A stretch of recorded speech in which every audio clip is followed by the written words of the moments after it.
Milí priatelia, srdečne vás pozdravujem, moje meno je Robo Mrňák a som tvorcom projektu Arbol, jedného z mála NFT projektov na svete, za ktorým stoja reálne aktíva. Dnes máme 30. apríla a losujeme výhercu mesačnej súťaže o NFT Vento.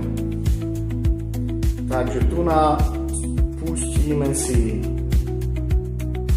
takúto elektronickú ruletu na súťažnú otázku, akú komoditu predstavujú tokenizované aktíva v rámci projektu Arbol.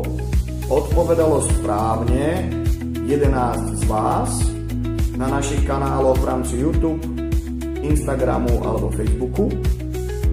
Takže teraz ste všetci vypísaní, zamiešame poradie, tak aby to bolo náhodné a v tomto momente klikám a táto elektronická ruleta nám ukáže víťaza, ktorým sa stáva Peter Múčka.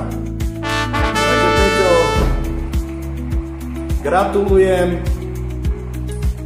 budeme ťa kontaktovať a dáme ti vedieť, čo preto treba urobiť, aby to NFTčko mohlo byť tvoje, a ostatných srdečne zdravím, užite si predĺžený víkend májový, no a sledujte nás, posielajte nám otázky, prípadne zapájajte sa aj do ostatných súťaží.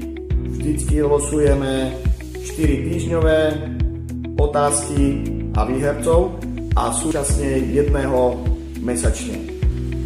Tak, ďakujem pekne, že ste sa zúčastnili a budem sa tešiť na budúce.